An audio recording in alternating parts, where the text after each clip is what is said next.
Hello, everyone. Welcome to the Croccast podcast. I'm your host, Nate, and today I'm joined by Daffy of Daffy's Reptiles and the Daffy's Roundtable podcast. Daffy, welcome to the show. Hello, hello. Thank you very much for having me. It's my pleasure. So, we'll get started on how your reptile career began, what you got into it, and sort of your career path up to now. For sure. So like most people, I'm sure that you've had on podcasts and most people in this industry, I've been obsessed with reptiles and animals my entire life. I actually started fish keeping first, around like 4 or 5. My parents got me my first aquarium. So I've actually had aquariums my entire life and didn't actually transition to reptile keeping until I moved here to Canada in 2015 when I got my first crested gecko. But before then, I did have, the usuals. I had the red-eared sliders. I had a couple of salamanders. I lived close to the ocean, so I was very lucky. Well, not something that we should be doing, but as a child, I was going out there. I was collecting crabs, jellyfish, little sea urchins. So I had a little saltwater aquarium too. So yeah, always been obsessed. Moved here. I was living in dorms actually, and getting a little bit of that missing caring for something, missing having the animal around the house. So I wanted a snake. Couldn't find any snake in my local pet store, and I got a crested gecko instead. Same thing, same thing. um, and Hmm. and that yeah, it snowballed from there. That was about 6 or 7 years ago now, and so I went from one crested gecko to many crested geckos before I decided maybe I need to diversify, try keeping different things. And so past 4 years, I've kind of been doing more looking for different species that aren't commonly found.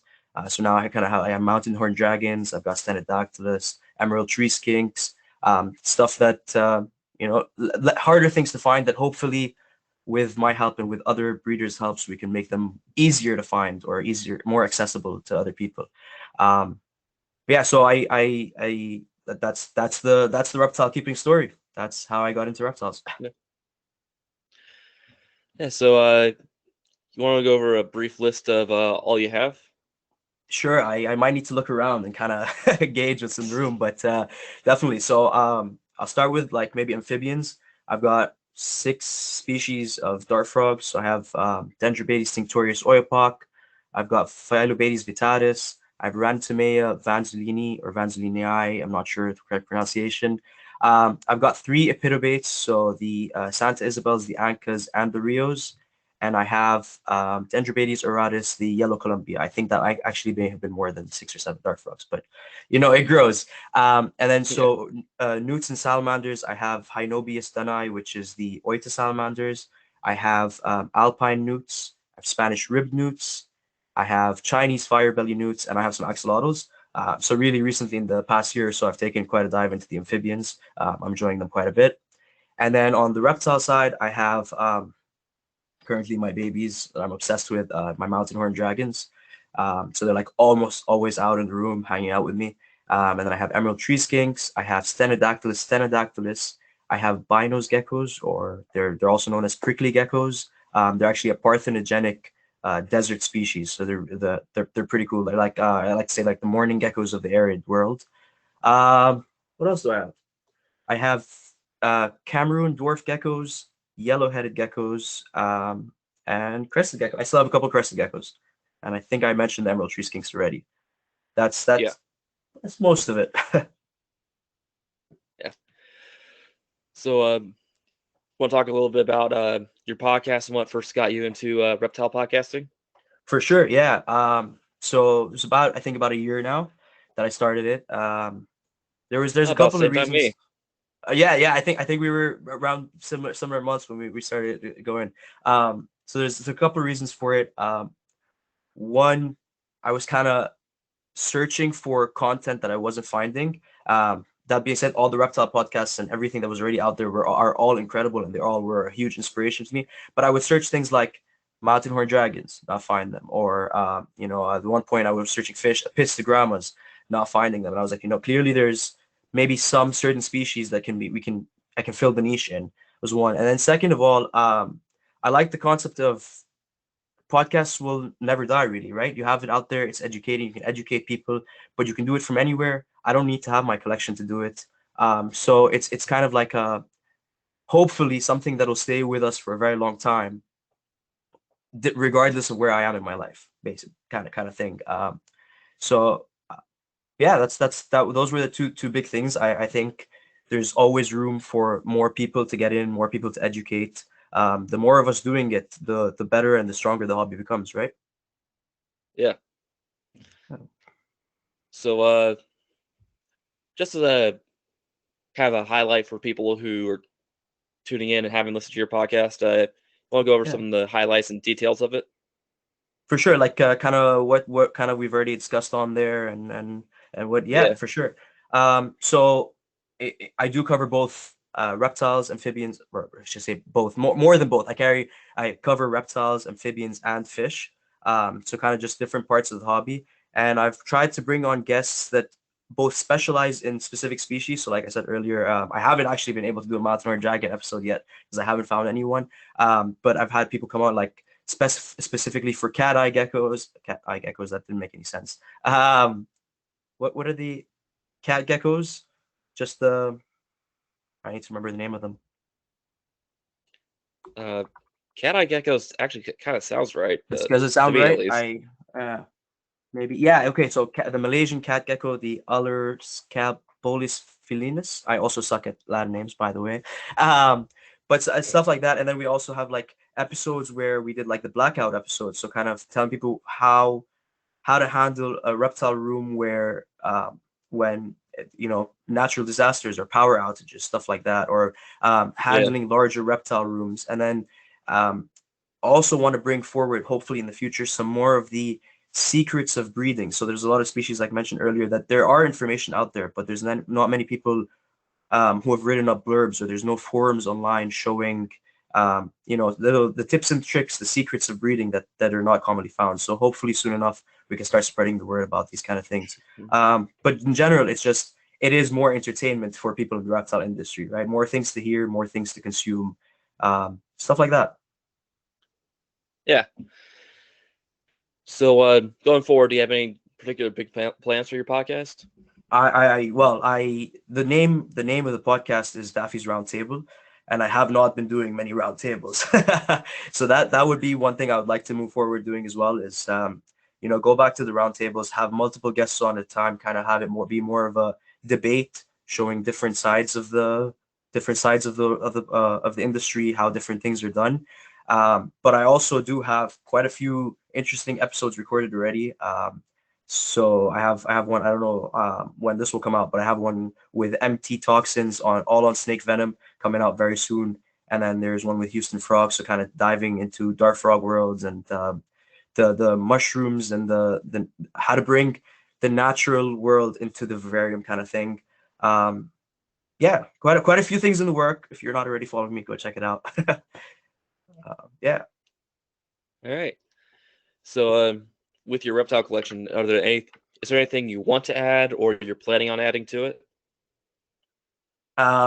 Well, always. Yeah, so I actually just went to the Reptile Expo in this Canadian Reptile Breeder Expo last weekend, and I did add four more binos geckos.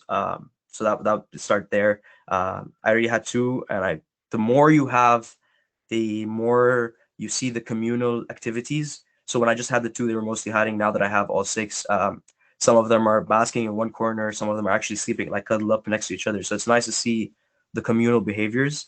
But as for things I do want to add, I'm currently looking for female mountain horn dragons. I have three males and one female. So if anyone in Canada knows of female mountain horn dragons, send them my way. Um, I would like to get other subspecies. So I currently have Acanthora capra. I would like to get my hands on Armata or Lepidogaster. They're just other subspecies of mountain horn dragons that look very, very cool. Um, and I really, really like the Atlopus bar barbatini. So the harlequin toads that are bred by Nick Stacy in um, somewhere in the States. They're just started hitting Canada. They're quite pricey, so maybe not just yet, but very soon I would like to get my hands on a group of them. All Yeah. right. So you mentioned mountain horn dragons might be your favorite. You want to talk about what Currently, it's like keeping them, what they like as an animal? yeah, yeah, for sure. So I was saying that like they're truly the best of both worlds when it comes to there is a bit of a challenge. So you are constantly in there kind of doing maintenance and doing things, but at the same time, they're such a docile and easy species that I can kind of sit on the couch and put them on my shoulder. So they do like need running water. That's kind of where people will struggle. They dehydrate very easily. So they do need a source of running water, or they don't recognize that stagnant water is actually water. And then the other thing they need is they do need the hotspot, but they don't need it too high. So I keep it around like 82, 83 degrees Fahrenheit. And then that with that, you also need a high humidity, but good airflow. So it's kind of like when people are talking about chameleons, the problem with them is having the high airflow, but the high ventilation. It's sort of the same thing. So to battle that, I have, like I said, a water feature, so it's constantly humid in there. But at the same time, I have fans running on the tank every couple of hours, pulling and like recirculating the air in there. Um, Other than that, they're quite an easy species. They'll eat almost anything I give them, like insectivores, obviously. So crickets, worms. They tongue feed. They will use the water feature, so they jump right in. You'll see them kind of battling for space in there, or they do a little wiggle thing where they'll put their head underwater and kind of like it almost looks like they're trying to get rid of stuck shed by like rubbing it against something, but they're doing it underwater on gravel. So yeah, they're a very, very cool species. They come from like Indonesia, Vietnam. They have horns on them, which I mean, obviously by the name. Yeah. But that's kind of one of the things I like the most about them is that prehistoric dinosaur look. When you see them with just plants behind them, it's kind of looks like you see a dinosaur coming out of the forest. Uh, that I highly, highly recommend them to anybody who's interested in giving them a try. The other thing about them was they would always come in wild caught at very, very cheap prices, and then also have parasites and just things that wild caught animals will come in with. So that's another challenge that most people have turned that has turned most people away from mountain horn dragons because they're getting them, they're dying within a month or two, or you're getting them, you're gonna have to deworm them, spend a lot of money on deworming them. So it's turned a lot of people off of mountain horn dragons, but hopefully in the near future we can start having like some nice captive bred babies too that are healthier. Mine that I got were actually a wild caught female was brought in, and she laid eggs almost immediately and passed away. So whoever was incubated those eggs, and luckily the babies hatched. So my babies aren't wild caught, but they're not captive bred either. They're they call captive born. Yeah. Hopefully the Captain next Hatch. generation, Yeah. captive hatch, captive born. So hopefully the next generation will be captive born and bred and much healthier individuals. Yeah. So, yeah, it's just sound listen off the requirements. They do sound like a typical montane lizard species. Exactly. Yeah. Yeah. They do come from the cloud forests. Yeah. Yeah. So, you also mentioned emerald tree skinks. You want to talk about those? Yeah, for sure. So that's another one that was a bit of a struggle to bring in. Actually, about a year ago, I think I had them now. They're right behind me. And one thing I will say is they are some of the most inquisitive reptiles that I've ever worked with. They the male doesn't love me yet, but the female will actually come down and sit by the glass and watch me as I move around the reptile room and kind of like wanting to be out. However, they're not, or the way I say it is they handle you, you don't handle them. They're handleable on their own terms. The female will come out, she'll sit on my shoulder, she'll run around like shoulder to shoulder, she'll jump between my hands, but I can never really just sit there with her and have her, chill out. Which I mean, I keep talking about handling. Keeping reptiles is not all about handling, of course. Enjoying them in their Yeah. environment is just as important. But it is nice that she somewhat seems interested in wanting to hang out with me, right? Um, but yeah, they were a bit of a tough species to get, similar to the mountain horn dragons. A lot of them were coming in wild caught, and I actually remember before I got my pair, I drove down to Montreal with some friends, and we were talking to a guy at the pet store, and he was like, "You, there's no way you're gonna be able to get them captive bred. Currently, they're only coming in wild caught," and so it was a big thing. And then now we've gone a very long way. We actually saw a bunch of them at the reptile expo the other day. I have a bunch of friends breeding them. Hopefully, I have a pair. Hopefully, soon we'll get some babies. So they're now more available as captive bred animals, and as captive bred animals, they are a lot calmer and a lot more docile to hold. But in terms of their care and requirements, they're generally pretty easy. They do like it hot, they do like it humid. So I have a basking spot and the UVB in one corner, which is kind of where they're hanging out. It's interesting. They have a thick substrate layer, so they burrow, they sleep underground, and then after the lights come on, it's usually about an hour later. It's almost like a routine. They'll come out from being burrowed, they'll climb up to the basking spot, they'll sit there for about an hour and a half, and that's when kind of they'll get their day started. They'll start moving around, jumping all over the jungle gym, searching for food. But before then, they're just sitting in under their basking spot. It's also where they have their little UVB strip. Um, and yeah, they like it really humid. Most people are breeding them are actually just leaving the eggs in the enclosure and just kind of having babies pop up and pulling them wherever they are. And as I don't want to say as skinks because not all skinks, but they are one of the communal skinks. So you can have a group of them together. I've heard people say males fight. I don't have two males, so I can't. I don't know if that's true or not, but I assume if you have a big enough vivarium, that you could have multiple males and multiple females. Like you could have a nice group of them going. Um, Other than that, they're bright green, which as a reptile lover, that color is always Yeah. attractive to me. Um, and yeah, it's really really though it's their inquisitiveness. I don't know if that's the right way to say it, but they're always watching. It's I've kept parrots before, and it's almost like you have a bird in a reptile's body. They're kind of always like scanning the room. What are you doing? I have dart frogs on the row right under them, so I'll be tapping the flies into the dart frog, and I see her like perched over and looking down, like smashed against the glass, trying to see what I'm doing down there. They're a very cool species. Yeah. So, back to that whole communal thing with multiple males, I Yeah. have heard that might, if you have big enough enclosure, obviously, it might actually be beneficial for breeding just because, if reptiles in general, if there's another male there, it kind of stirs the competitiveness in them. Yeah, competition for sure. Yeah, no, that definitely makes sense. But I assume you'd probably need like double, like kind of Oh, with guppies or with fish, where you have one male, you have like three females. You probably need like a much bigger ratio yeah. of females to males. Hmm. Yeah, like a 2.6 or something like that. Yeah, yeah, exactly. Yeah, yeah, Yeah. So you're from Canada and I'm from the United States, and something I like to do whenever I'm talking with people from other countries is talk about the differences between the herpetoculture in that country and the U.S. So do you want to talk about some differences between the herpetoculture community, and the U.S.? I can sum it down to three words. We're smaller, we're more expensive, and no, for real though, it's we most of us like most of the people in the reptile hobby up in Canada, we're super jealous of you guys and people in Europe. We have a lot of animals that we just can't get our hands on.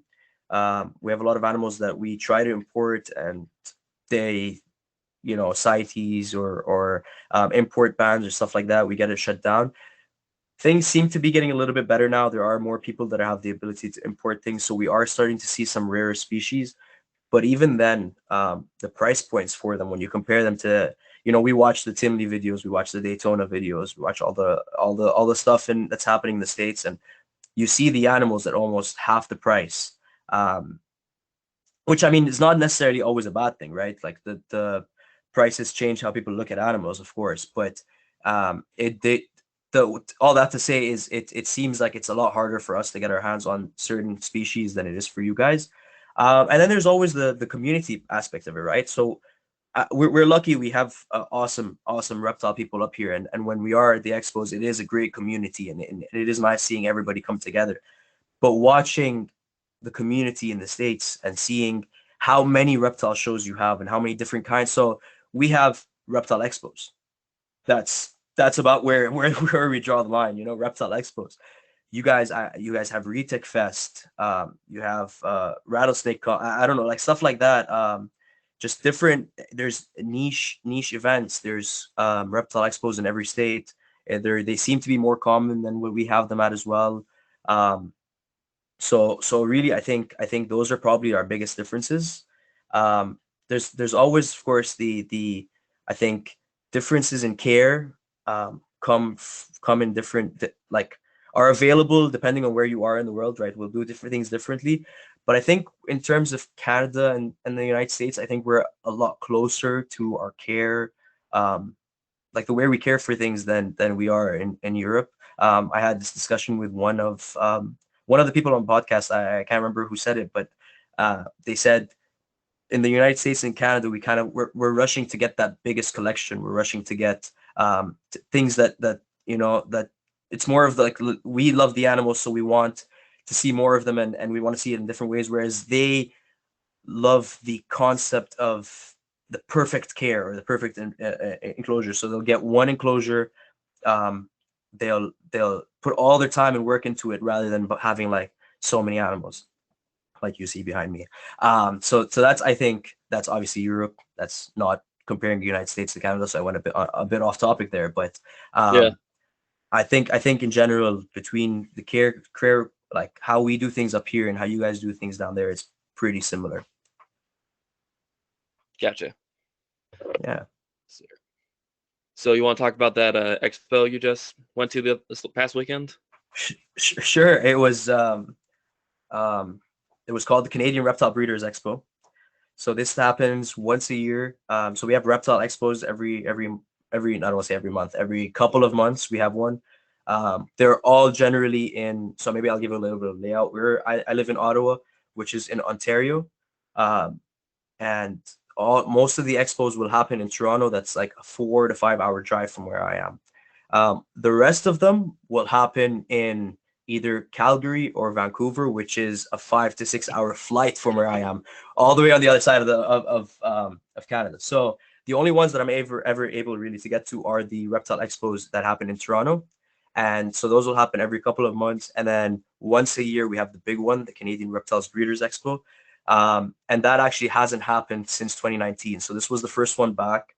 It was just to start off, it was incredible. It was starting with what we were saying earlier, community. It was the first time in 4 or 5 years that many of us were in a room together. And of course, it's always nice meeting people that, we're constantly talking to people on Instagram. We're constantly talking to people online, like people who keep the same species as you, people you have interest in their species, but you never really know what you don't put the name to the face until you go to one of these events. So starting off with that was awesome. The other really cool thing, like I said, I'm also a fish keeper. We had our first in the same hall at the same time. There was the first Canadian Aquatic Expo, and there was a huge aquascaping competition. There was different talks. They had George Farmer come up to judge it. So that was very interesting. Actually, funny story. I just for the sake of being very excited about the expo and wanting to do everything that was there, a couple of days before the expo, I was trying to register for the aquascaping competition.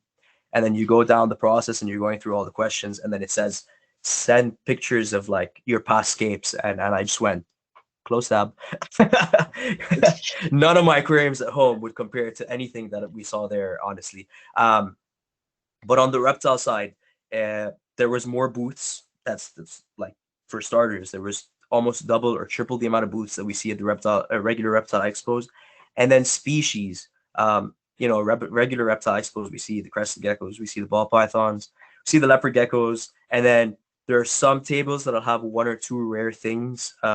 We used to have this one vendor that I haven't seen in a while now, but he used to have just a table of wild caught animals, and that was the table to get all the rare stuff on.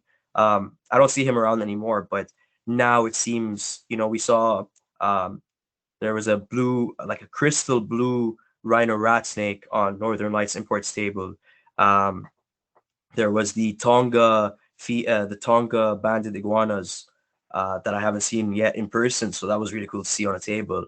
Um, there was the Diplodactylus, which, as somebody's keeping micro geckos, it's always exciting to see more micro geckos come in. So yeah, it's exciting to see different species that are, like I said earlier, we used to struggle to see these things, and now it's interesting to see them finally coming in. And then you have tables like Understory Enterprises, which have all the dart frogs and all of, like, as a dart frog keeper, as a dart frog lover, it's incredible to see that much diversity on one table.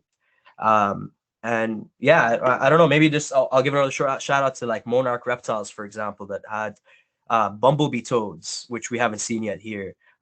They had milk snakes, king snakes, all that kind of stuff. But the seeing bumblebee toads for the first time captive bred on the table is just mind blowing, especially here in Canada. Um, so it was great. It was 2 days. The entire I was filming the entire time, so it was really hard to like actually see all the tables on the first day. Second day, I got a chance to maybe kind of more look around. There was also um, I don't know how many plant people we have on here, but there was also really cool plants. So like high humidity trailers and bromeliads and mosses and liverworts and all things that again you're not going to see walking into like a regular greenhouse or something like that.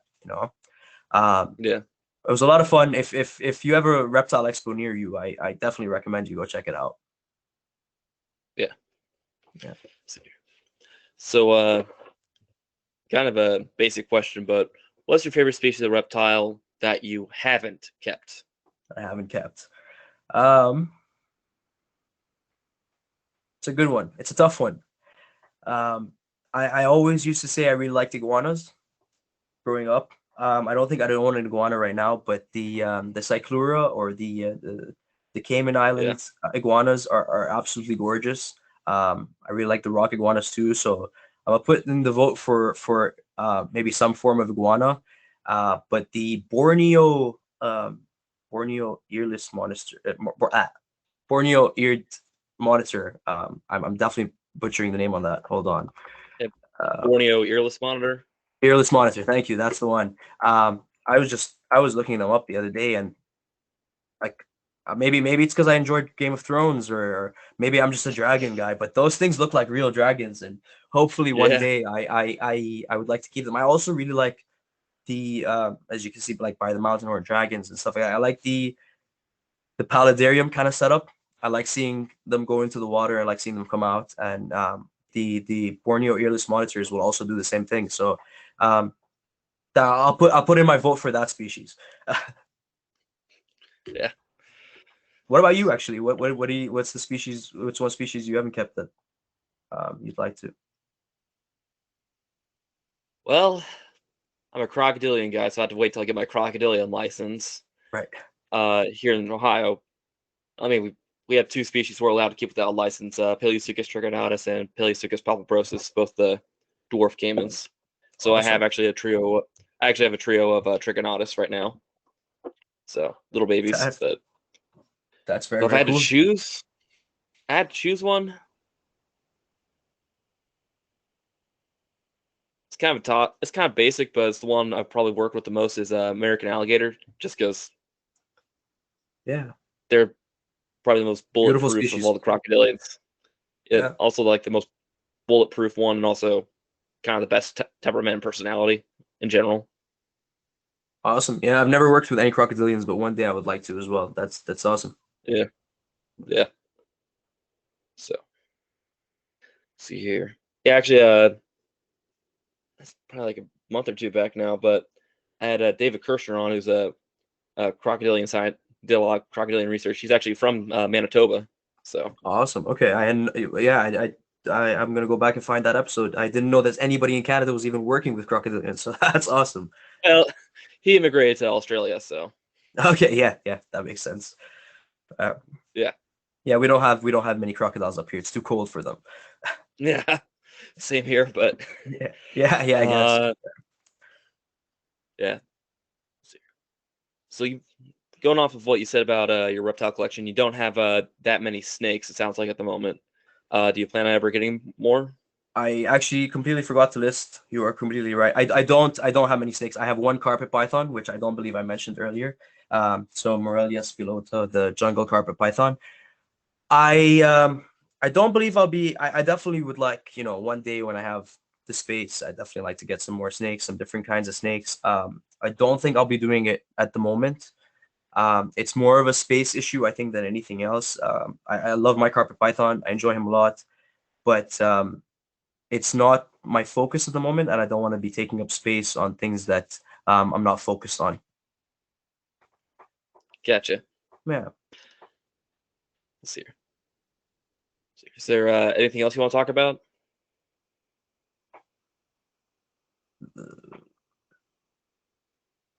Let me think.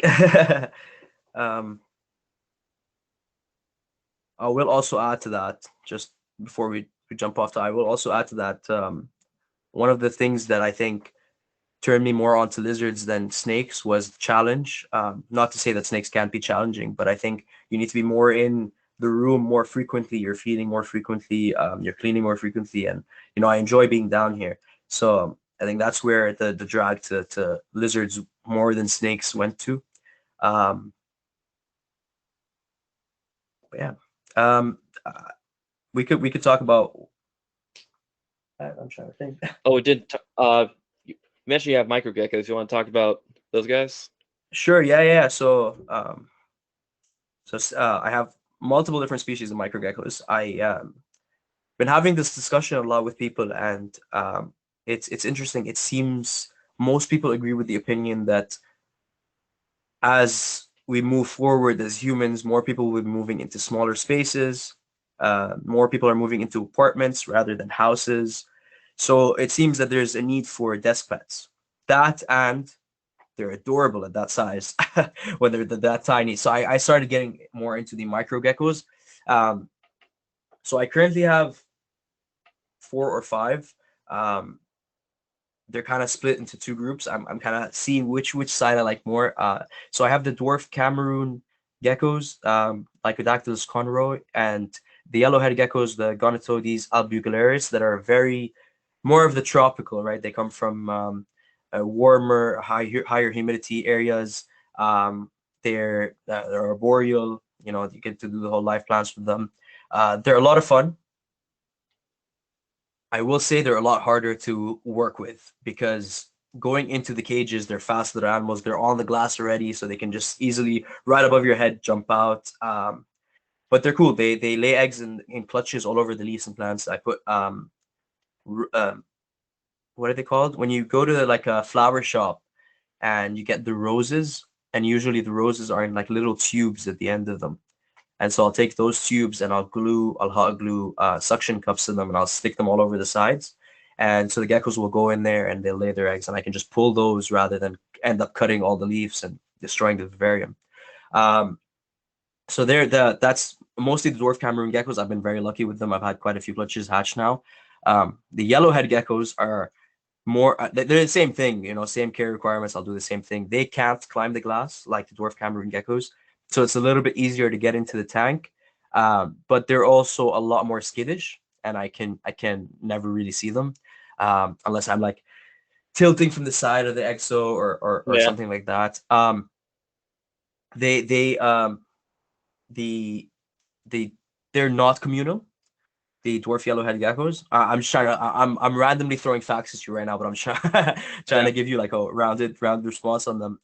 The yellowhead geckos are not communal, so you have to do them in pairs and kind of pull out the eggs and have the babies growing separately. But the dwarf Cameroons are communal. So if I do pull the eggs, but if I don't pull the eggs, they could hatch in there and kind of just have it a whole colony thing growing.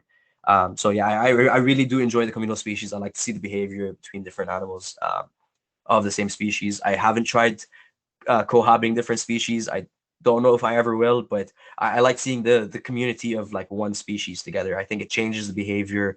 It's like going back to fish again. You have a schooling fish and you have one of it. You're not going to see any behavior, but when you have 10 of the schooling fish, you see that motion. Um, so yeah, so those are the two. That's not true. I also have the morning. I thought I had one. Yeah, so there I have morning geckos, kind of the same thing. They are parthenogenic, which I find awesome. Um, I just have them in kind of 18, 18, 24, and I have like five. I never really know how many I have in there because I try to pull as many eggs as I can, but it's like I say five, and then the next day I'm counting seven, and then I pull two, and then like they're always increasing and decreasing. So that's another one of the more common micros that you see. So I have a big group of them, and then on the desert or the more arid side, I got my hands on the Stenodactylus, which are another species that I have been quite fond of over the last year. I'm hoping to get my hands on like Stenodactylus durae, Stenodactylus petrii, which are just other subspecies of it as well. They're about maximum 2.5 inches, maybe that as full grown adults, and they are communal again. So I actually have a group of five females to two males. And oh, one really cool thing about these guys is they actually chirp like birds. So as soon as the lights go off, the males start there. I can maybe try to get you a recording of it and send it, but it's a little tough. They call almost like it's almost like I hear birds in my basement, and I have dart frogs, so I'm always hearing calls. But this call is unique. It's different. It's quite interesting.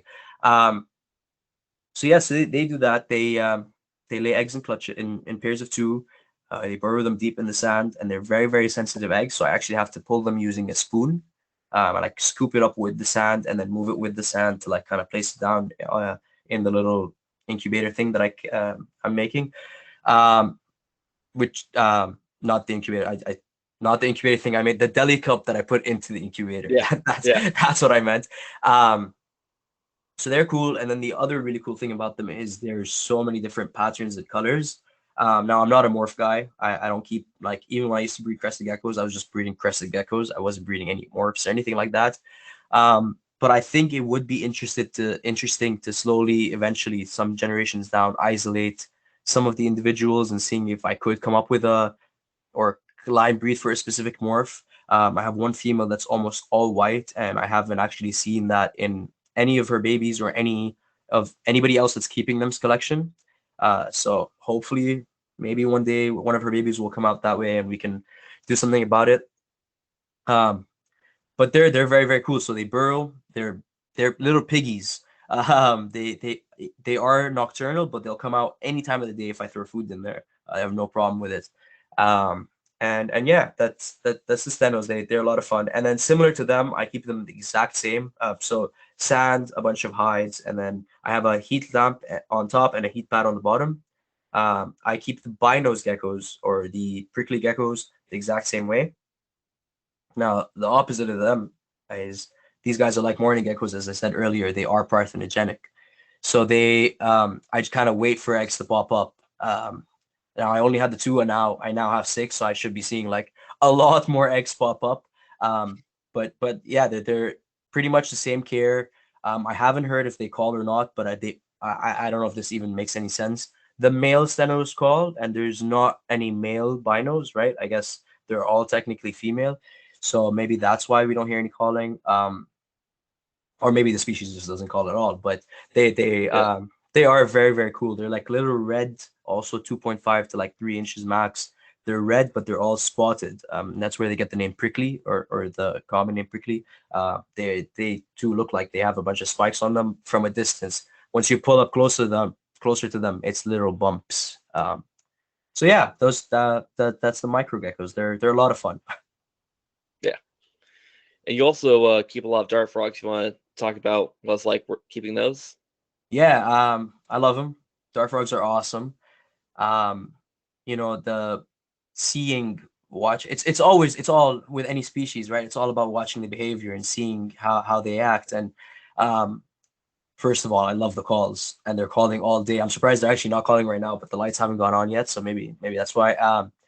They're calling all day, which I love. So it makes my basement sound like a jungle.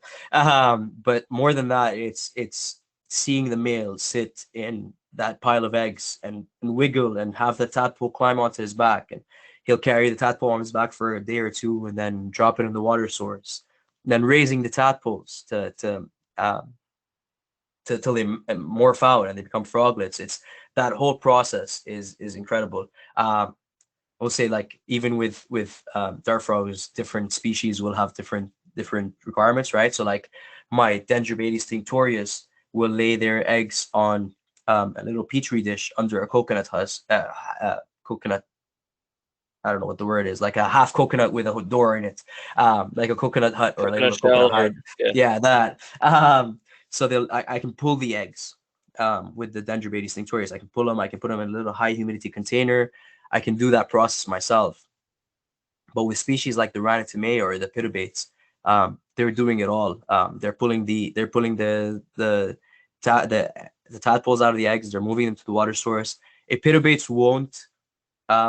They won't feed. They're not.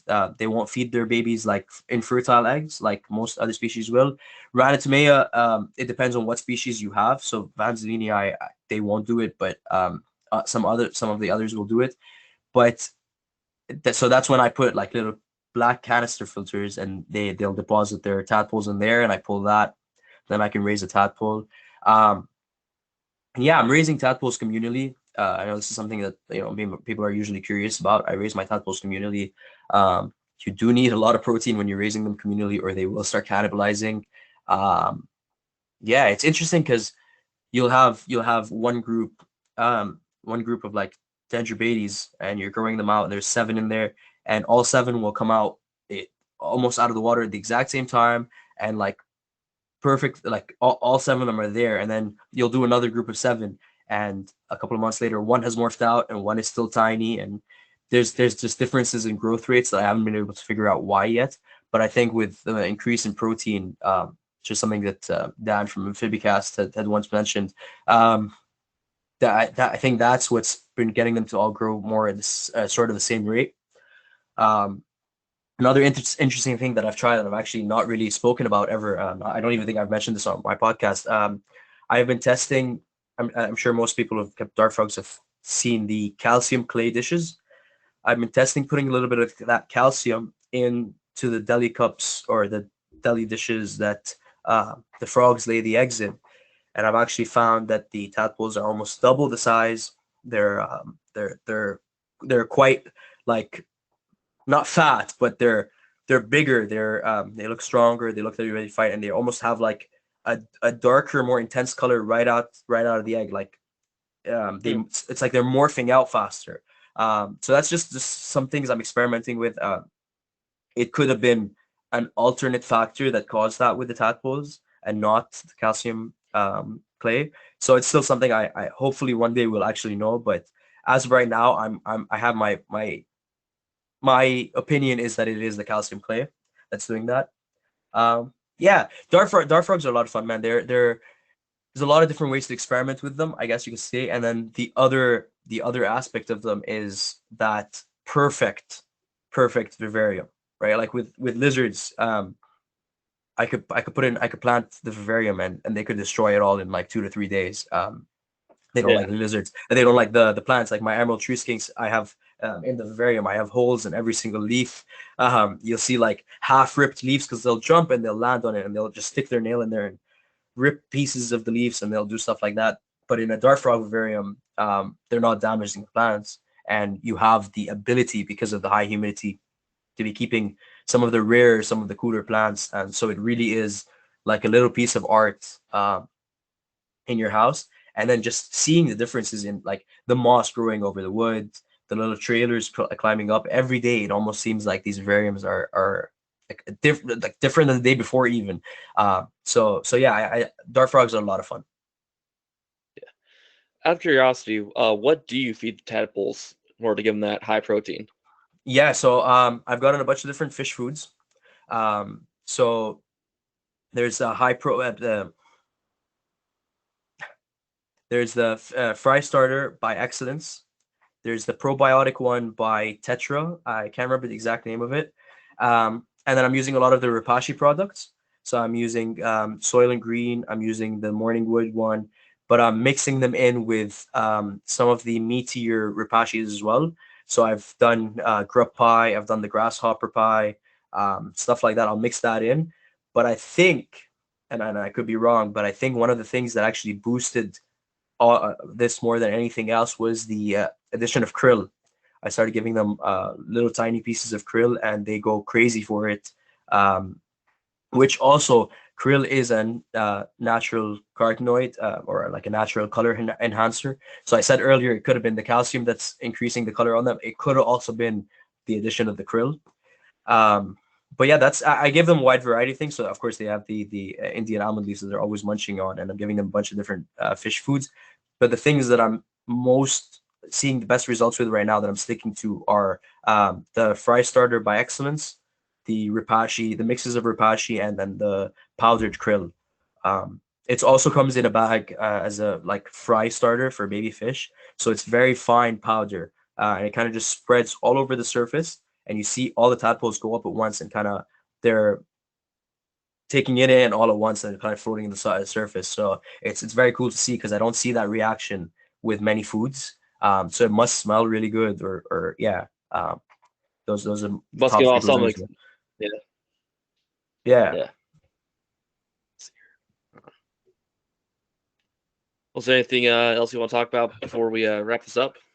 Um, Up to you. I don't know. Any other trying to think if there's any other species that we haven't really touched on.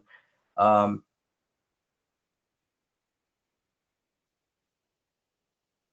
well, yeah, it's up to you. Do you have any more questions for me? um, Uh, can't think of anything off the top of my head. we could talk.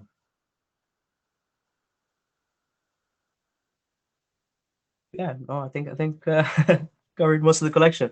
I could touch on the newts if you want. I could touch on like cooling them for the winter, Oh, and yeah, we could do right, that. yeah.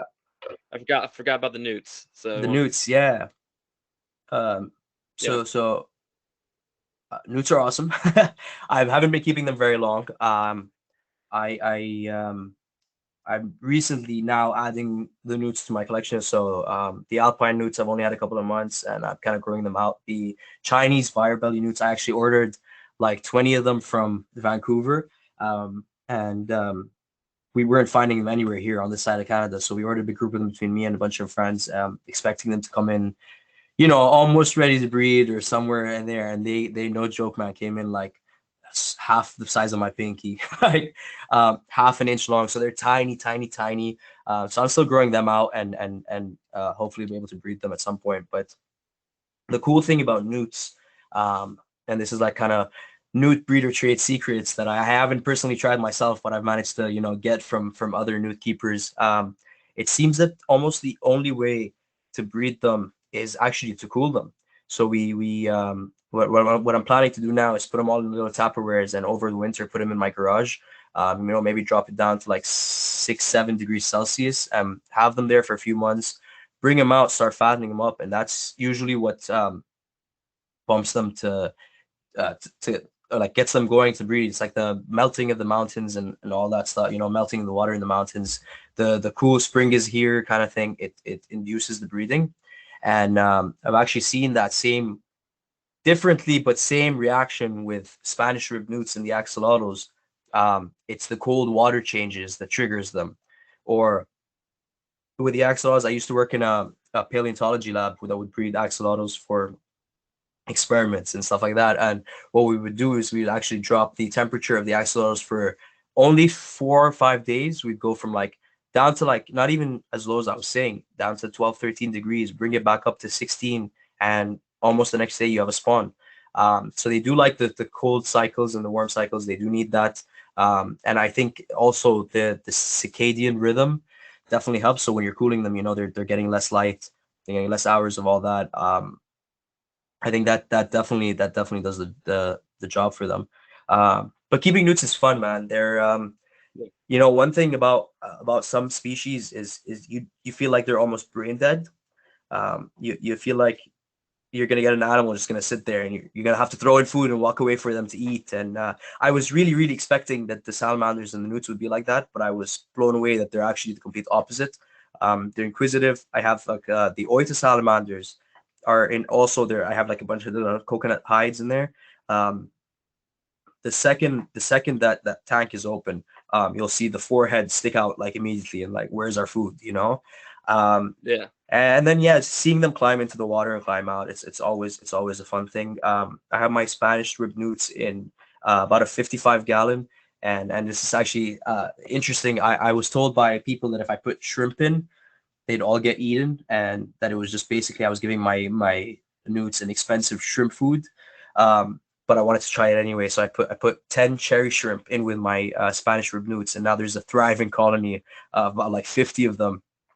Hmm. Um, and actually, what I came to decide later, and I also could be wrong, but my theory on it now actually is the shrimp are kind of acting like a cleanup crew in that aquarium. So they're eating the newt poop, so I don't have to go in there and spot clean as often. and they're cleaning up all the algae. They're doing their little workers in there. So they're essentially have become like the isopods in our vivarium in there. Um, and yeah, it's cool. They another interesting thing with the Spanish river newts, although I've been able to induce them on like cold water changes, as I said earlier, they also seem to be doing it almost on like a yearly cycle on their own without a change. So last year, about around this time, August, September, I got a huge clutch of eggs, and a couple of days ago, I no water change, no nothing. A couple of days ago, I started seeing eggs again. So there must be something in their system or something that's still keeping them tied to. Maybe it's a change in pressure. Maybe it's something that, but it's interesting to think about because they're in the second room in the basement, which is completely dark until their lights are on. And there's no window, so there's no access to any of that stuff. So there's something there that's triggering them that that yeah, I haven't been able to figure out, but it almost seems like they can still feel what's happening outside. Yeah. Yeah, I Yeah. actually have two friends of mine, Micah and just out in Mold, and then I'll shamelessly plug them here. They have a company, Serpents and Salamanders. Awesome. Micah does all the snakes. Micah does all the snake stuff, but Josiah does a lot of aquatic salamanders, aquatic newts, all some terrestrial stuff as well.